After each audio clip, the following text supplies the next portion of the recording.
अल्हम्दुलिल्लाह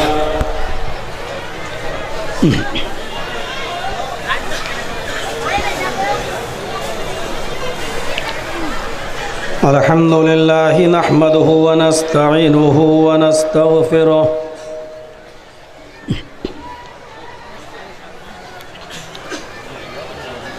व नऊज़ु बिल्लाहि मिन शुरूरि अनफुसिना व मिन सय्यिआति अमालिना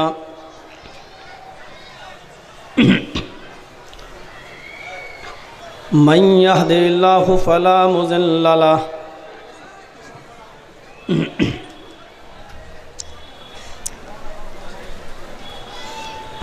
व मन युज़लिल्हु फला हादिय लहु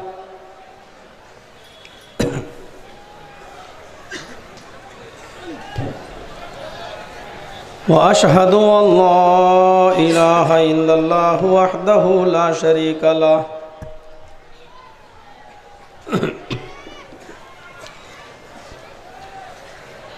व अशहदु अन्न मुहम्मदन अब्दुहु व रसूलुहु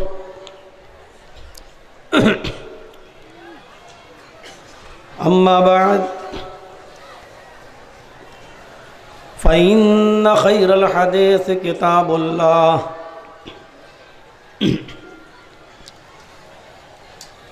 व खैरल हदी हदी मुहम्मदिन सल्लल्लाहु अलैहि वसल्लम व शर्रिल उमूरि मुहदसातुहा व कुल्लु मुहदसतिन बिदअह व कुल्लु बिदअतिन ज़लालह व कुल्लु ज़लालतिन फिन्नार।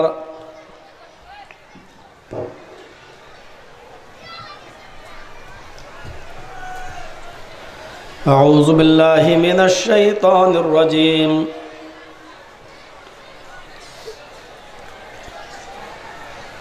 बिस्मिल्लाहिर रहमानिर रहीम।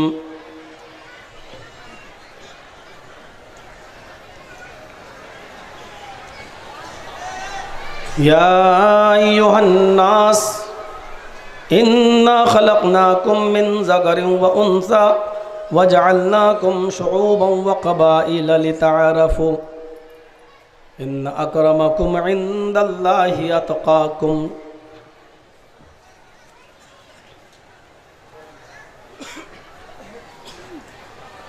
क़ाल तआला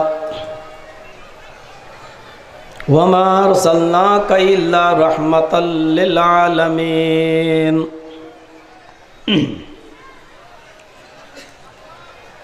रब्बि इश्रह ली सदरी व यस्सिर ली अमरी वहलुल उक़दतम मिन लिसानी यफ़क़हू क़ौली।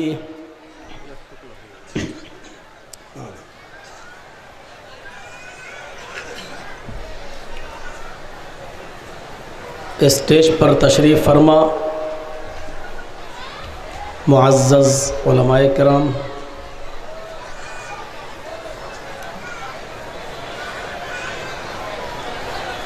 मुअज़्ज़ज़ अहबाब, मोहतरम सामईन,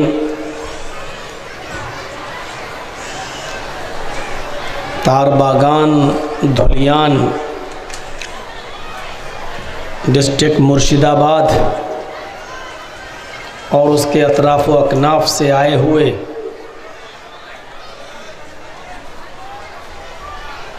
मोहतरम सामाईन हज़रात, पर्दा नशीन इस्लामी ख़वातीन माँ और बहनों, कौम व मिल्लत के लायक बर नौजवानों, मुस्तक़बिल के होनहार अज़ीज़ बच्चों,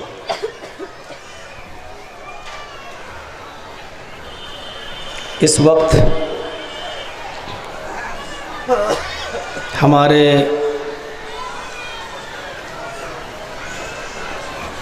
प्यारे और महबूब मुल्क हिंदुस्तान के जो हालात इस वक्त जो हालात चल रहे हैं वो ऐसे हालात हैं कि उन पर बहुत ज़्यादा तबसरा नहीं किया जा सकता।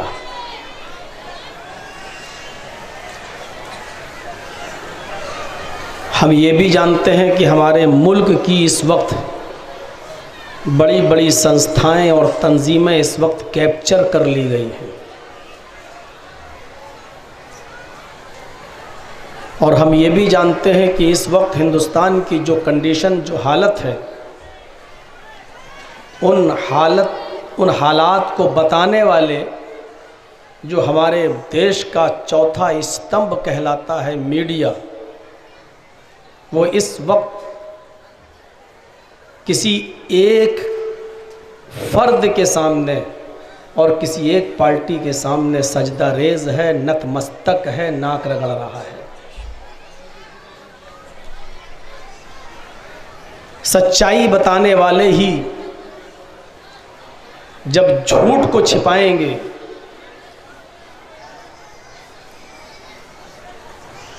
और झूठ बोलेंगे और सच्चाई को छिपाएंगे, तो फिर उस मुल्क को बर्बाद होने से दुनिया की कोई ताकत नहीं रोक सकती है। ये आज नहीं तो 2 साल बाद, 4 साल बाद, 6 साल बाद, 10 साल बाद ये बात सामने आएगी, क्योंकि सूरज को बदलियां छिपा तो सकती हैं, लेकिन सूरज को चमकने से रोक नहीं सकती। सच्चाई को कुछ दिन तक दबाया तो जा सकता है, लेकिन सच्चाई को मारा नहीं जा सकता है, वो ख़त्म नहीं हो सकती है। इतिहास और हिस्ट्री और तारीख़ हमें यही बताती है कि जब सारी चीज़ें कैप्चर कर ली जाएं, तो फिर किसी मौके पर फिर देश का और देशवासियों का विद्रोह जब होता है, तो फिर बड़ी बड़ी संस्थाएं और ताकतें अपने आप को नहीं बचा पाती हैं, और हमारा ये मुल्क, हमारा ये देश उसी तरफ जा रहा है। ज़रूरत है इस वक्त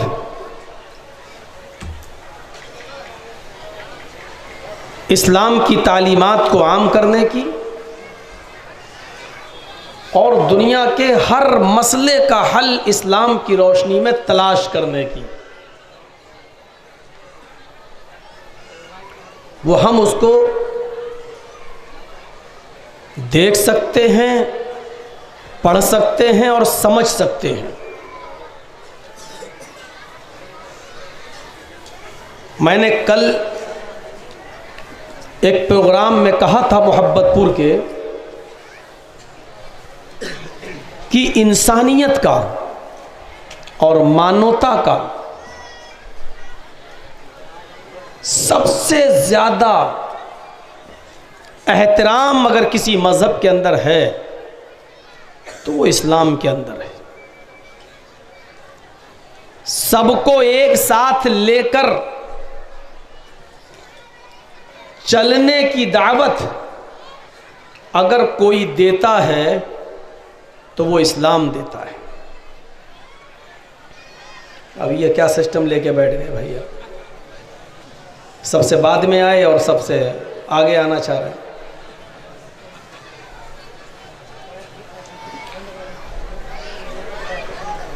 वो इस्लाम देता है।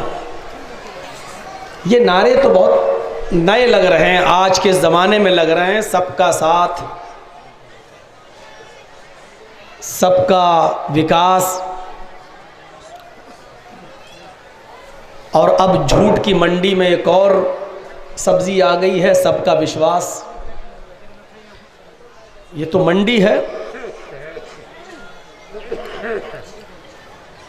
लेकिन सबका साथ, सबका विकास और सबका विश्वास का नारा मुहम्मदुर रसूलुल्लाह सल्लल्लाहु अलैहि वसल्लम ने दिया था। सबको साथ लेके चलते थे, सबके कारोबार तरक्की करें, सबका विकास हो और सबका दिल जीता जाए। विश्वास का मतलब क्या है? दिल जीतना। नबी अकरम सल्लल्लाहु अलैहि वसल्लम ने सबके दिल जीते।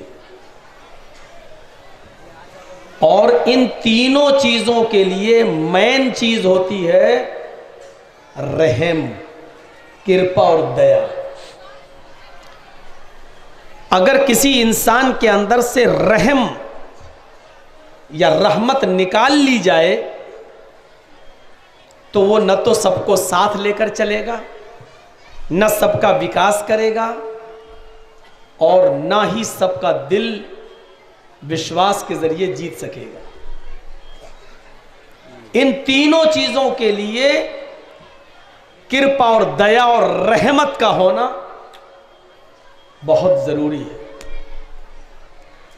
तो अल्लाह तबारक व तआला ने इन तीनों चीजों को साथ में लेकर चलने वाले नबी को एक शॉर्टकट में एक शब्द कह दिया है बस।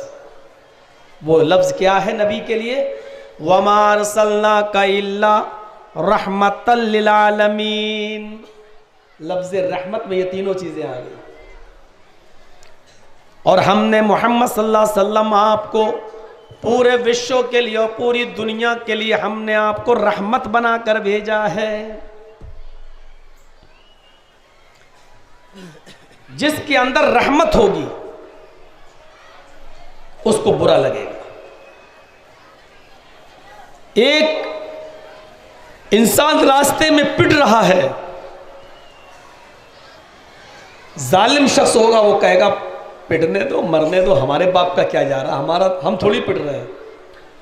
लेकिन जिसके दिल में रहम होगा वो अगरचे कुछ ना कर पाए लेकिन उसको बुरा जरूर लगेगा कि देखो कितने जालिम लोग हैं, बेचारे निहत्थे इंसान को मार रहे हैं। हत्तल वुसात वो उसको बचाने की कोशिश भी करेगा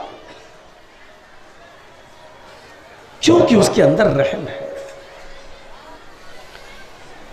नबी अकरम सल्लल्लाहु अलैहि वसल्लम के रहम का हाल क्या था वो आपको इस वाक़े से लग सकता है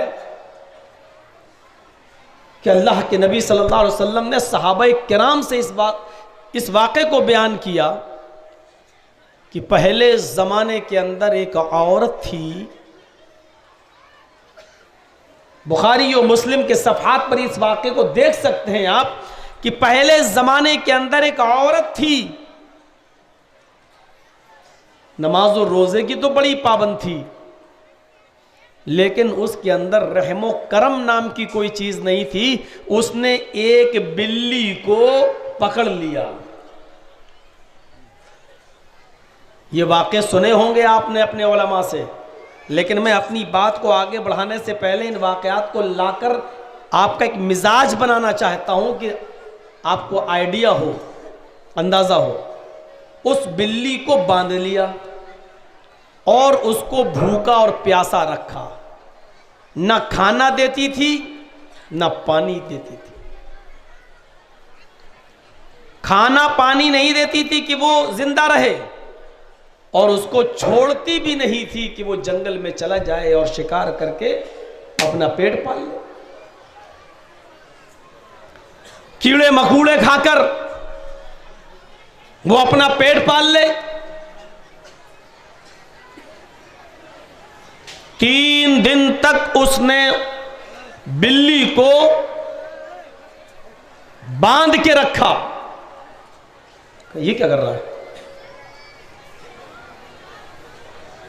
क्यों? ये कैसे खराब हो गया था? फूड ठीक है, ठीक है। 3 दिन तक उसने बिल्ली को भूखा और प्यासा रखा और आखिरकार बिल्ली भूख से मर गई। जानते हो अल्लाह के नबी सल्लल्लाहु अलैहि वसल्लम ने क्या फरमाया? इस जुमले को सुनिएगा पहले। अल्लाह के नबी फरमाते हैं इस औरत को अल्लाह रब्बुल आलमीन ने जहन्नम के अंदर दाखिल कर दिया। फदखलतिन नार, ये औरत कहाँ गई? जहन्नम के अंदर।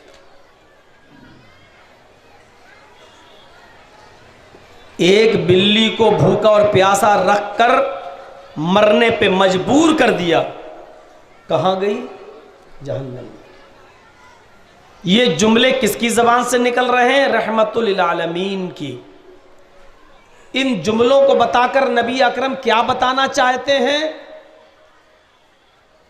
जरा ये जुमले वो लोग सुने जिनकी भाषा है ठोंक दो, मार दो, फोड़ डालो। और बदकिस्मती से वो लोग कुर्सी पर बैठे हुए हैं। जिस कुर्सी पर बैठे वो कुर्सी भी बद्दुआ देती होगी कि हमको भी नापाक कर दिया इस कम वक्त में। जिनकी भाषा ये है, ये इस्लाम का पैगाम है उन लोगों के लिए कि अल्लाह के रसूल क्या कहते हैं कि औरत कहां गई? जहन्नम में। क्या बताना चाहते हैं लोगों को? कि जानवरों तक पर जुल्म नहीं होना चाहिए। जो इस्लाम जानवरों तक पर जुल्म करने से मना करता हो, वो इंसानों पर जुल्म करने की इजाजत कैसे देगा? और इसके बरक्स एक और वाकया सुनिए, अपने जहन में बिठाइए। एक तवाइफ थी, बताने की जरूरत तो नहीं, इतना तो समझते होंगे। जिस्म बेचने वाली, जो उसको पैसा दे वो उसकी। तो तवाइफ थी। हदीस के अंदर लफ्ज आया है फाहिशा, बदचलन। इस औरत का काम ही यही था, पैसा लेती और जिस्म देती। ये गुजर रही थी अपना कोई कस्टमर ढूंढने के लिए कि कोई मिल जाए, कुछ पैसा मिल जाए, अपने बच्चों का पेट पाल ले, शाम का खाना मिल जाए। लेकिन इसकी नजर एक कुएं पर गई। क्या देखती है कि कुएं के पास एक कुत्ता है जो अपनी जबान बाहर निकाला हुआ है और पानी की तलाश में कुएं के इर्द गिर्द चक्कर लगा रहा है। इस तवाइफ को उस कुत्ते के ऊपर रहम आ गया।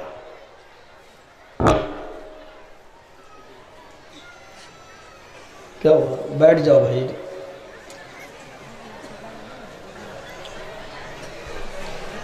पता नहीं किसको देखने आया था, किया चल लग रहा कहीं यूपी से तो नहीं भेजा गया हमको ढूंढने के लिए।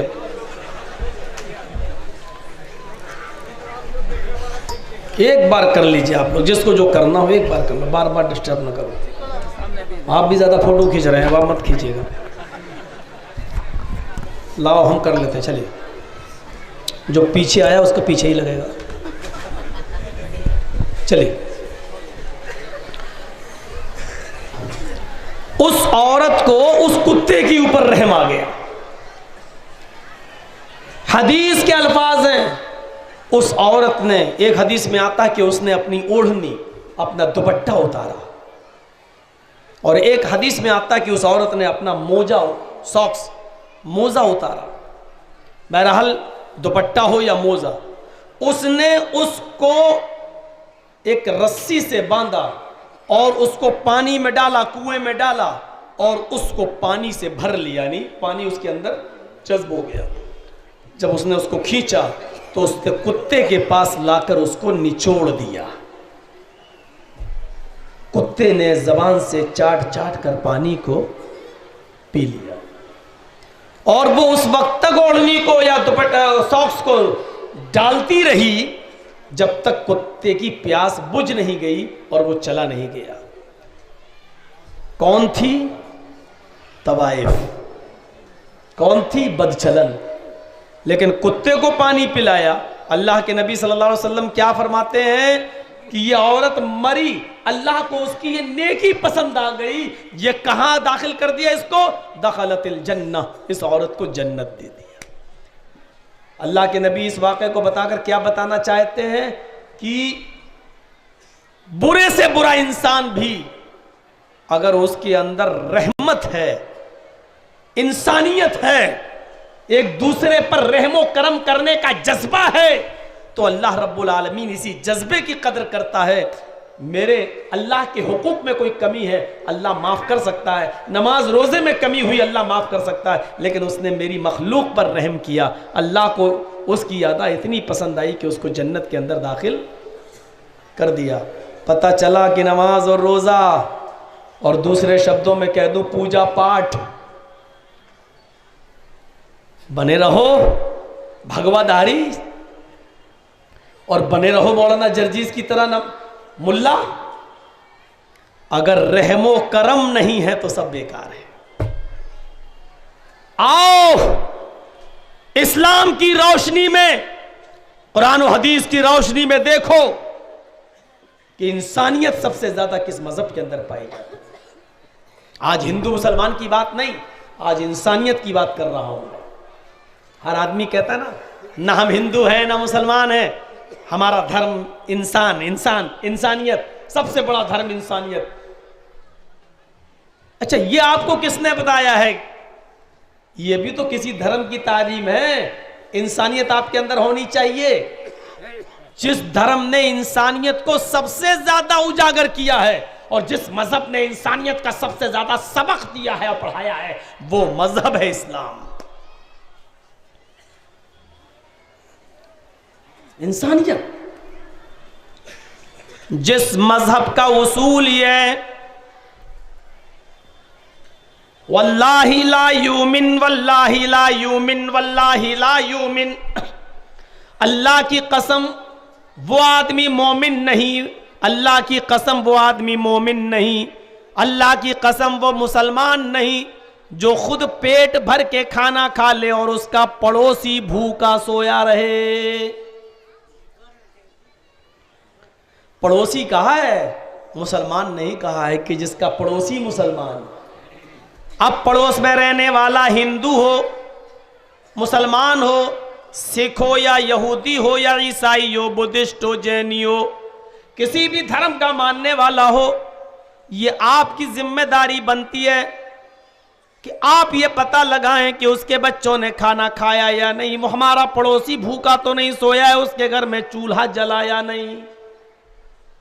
इंसानियत की इतनी बड़ी तालीम जनाबी मोहम्मद रसूलुल्लाह सल्लल्लाहु अलैहि वसल्लम दे रहे हैं कि जिसका पड़ोसी अगर भूखा सो गया, तुम रात में तहज्जुद पढ़ने के लिए उठे, पढ़ते रहो तहज्जुद, फजर की नमाज तुमने जमात के साथ पढ़ ली, पढ़ते रहो, एक नहीं 1 लाख रकातें पढ़ डालो, तहज्जुद गुजार बन जाओ, सर्दियों की ठंडी रातों में उठने ही क्यों न लगो। लेकिन अगर पड़ोसी का ख्याल तुम्हारे दिल में नहीं आया और भूखा सो गया तो तुम मोमिन नहीं। अब्दुल्ला इब्ने उमर के घर अकीका हुआ, हजरत उमर फारूक के बेटे अब्दुल्ला के घर में अकीका हुआ, कोई बेटा पैदा हुआ तो वो उस बच्चे का अकीका कर रहे थे। बकरे ज़िबा कर दिए गए, जो 2 जानवर ज़िबा किए जाते हैं अकीके के मौके पर लड़के की, उसमें ज़िबा कर दिया। जब वो जानवर खरीद कर लाए तो अपने घर वालों से कहा, देखो जब इस बकरे का जानवर का गोश्त बनकर तैयार हो जाए तो तुम मेरे पड़ोसी, उनका पड़ोस में यहूदी रहता था, उस पड़ोसी को, इस यहूदी को जरूर पहुंचा देना गोश्त। फिर एक दिन आया अकीके का, उन्होंने जानवर को ज़िबा कर दिया। ज़िबा करने के बाद कहा कि देखो जब गोश्त पक जाए तो पड़ोसी को जरूर दे देना। एक आदमी आया, उसने जानवर की खाल उतार दी। जब खाल उतरने लगी और खाल उतर गई, फिर हजरत अब्दुल्ला घर में आए, कहा देखो जब खाना बन जाए तो पड़ोसी को जरूर दे देना। फिर वो गोश्त बनाने वाला उसकी बोटियां करने लगा, बड़े बड़े टुकड़े बोटियां करने लगा। जब गोश्त की बोटियां हो चुकी तो उन्होंने कहा देखो जब गोश्त पक जाए तो पड़ोसी को जरूर पहुंचा देना। गोश्त की हांडी जब चूल्हे पर रख दी गई तो ये फिर बाहर से आए अब्दुल्ला इब्ने उमर और अपनी बीवी से बोले, देखो जब गोश्त पक जाए तो पड़ोसी को जरूर पहुंचा देना। बीवी को गुस्सा आ गया, आ ही जाएगा, कोई बात बार बार जब कोई कहेगा तो गुस्सा तो आ ही जाएगा। अरे ये बच्चा पैदा होने से लेकर अब तक एक ही रट लगा रहे हो, पड़ोसी को दे देना, पड़ोसी को दे देना, पड़ोसी को दे देना। अरे सुन लिया, कितनी बार कहोगे? हाँ हाँ मालूम है, दे देंगे, पकने तो दो। तुमने तो हथेली पर आम जमा कर रख दिए। बकरा लाए तो कह रहे पड़ोसी को दे देना, जब ज़िबा हो गया फिर कह रहे पड़ोसी को दे देना, जब खाल उतरने लगी तो बोल रहे हो पड़ोसी को दे देना, जब बोटियां होने लगी तो कह रहे हो पड़ोसी को दे देना, जब चूल्हे पर हांडी रख दी फिर कह रहे हो पड़ोस। अरे दे दूंगी, सुन लिया है, मैं आपकी बीवी हूं, आपकी बात मानूंगी। तो कहते हैं डांट क्यों रही हो? कहा डांटूगी नहीं। अरे सुन लिया कितनी बार। अरे मैंने कभी मना किया आपको? कहा नहीं, मना तो नहीं किया। तो बार बार क्यों कह रहे हैं आप? कहते मेरी बीवी नाराज मत होइए, मैंने अल्लाह के रसूल सल्लल्लाहु अलैहि वसल्लम से जुमे के खुतबे में, जुमे के दिन मिंबर पर खड़े थे, अल्लाह के नबी वो खुतबा दे रहे थे, तो अल्लाह के नबी ने पड़ोसियों के इतने हुकूक बताए, इतने हुकूक बताए, इतने हुकूक बताए कि मुझे डर लगने लगा। सब कुछ तो बता दिया, अब रह क्या गया है? अब तो इतना रह गया है कि जब तुम मरो तो तुम्हारी जमीनों जायदाद में से भी पड़ोसी का हक है। मुझे डर लगने लगा कि कहीं ये ना कह दें अल्लाह के नबी सारे हुकूक तो बता चुके, अब इतना ही कहना बाकी रह गया। अब डर लग रहा था, जुमे का खुतबा भी खत्म नहीं हुआ, अल्लाह के नबी अब आगे चल के ये ना कह दें कि जब तुम मरो तो जमीन का इतना इतना तुम्हारे घर में, इतना इतना हिस्सा तुम्हारे पड़ोसी का भी है। लेकिन अल्लाह का शुक्र है कि ये नहीं कहा, इतना हक बताया कि मुझे डर लगने लगा कि कहीं जमीन और जायदाद में से भी पड़ोसी का हक ना बता दे मेरी बीवी। इसलिए मैं बार बार कह रहा हूं। फिर उसी खुतबे में अल्लाह के नबी ने यह भी फरमाया कि वो मोमिन नहीं, वो मोमिन नहीं, वो मोमिन नहीं जो पेट भर के खाना खा ले और उसका पड़ोसी भूखा रहे। ईमानदारी के साथ बताओ, इससे बड़ी इंसानियत का सबक और इंसानियत का लेसन और इंसानियत का पाठ कहां मिलेगा? यह है इंसानियत।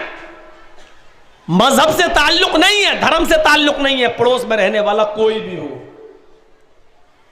एक साहब बड़े परेशान थे, उनके घर में चूहे बहुत ज्यादा आते थे। सहाबी का वाकया बता रहा हूं मैं आपको, पढ़िए तज़किरतुल हुफ़्फ़ाज़ अल्लामा शमसुद्दीन ज़हाबी की। वो बहुत परेशान थे कि मैं क्या करूं, रोज चूहे आते हैं और कभी कपड़ा काट जा रहे हैं, कभी गल्ला खा जा रहे हैं, कभी ये नुकसान कर जा रहे हैं, कभी ये नुकसान कर जा रहे हैं। तो उन लोग, उस सहाबी ने लोगों से मशवरा पूछा कि क्या करूं, ये मैं चूहों से बड़ा परेशान हूं। तो एक सहाबी ने मशवरा दिया कि एक बिल्ली घर में पाल लो। उन्होंने कहा यार ये बात तो सही है, बिल्ली पाल लेंगे, चूहे को देखेगी, बिल्ली झपटेगी और चूहे जो है चूहे को खा जाएगी, या डर के मारे चूहे भाग जाएंगे। वो बिल्ली ले भी आए, एक ही दिन रखी उन्होंने बिल्ली, सुबह से शाम तक, शाम को हटा दिया। लोगों ने पूछा क्यों, ऐसा क्यों किया? कहा कि मैं सुबह बिल्ली को लाया, शाम तक चूहे ही नहीं आए। क्यों?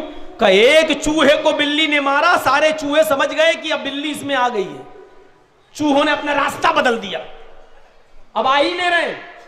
और मैंने बिल्ली को इसलिए हटाया क्योंकि मेरे घर के चूहे बिल्ली के डर से कहीं मेरे पड़ोसी के घर में ना घुस जाएं।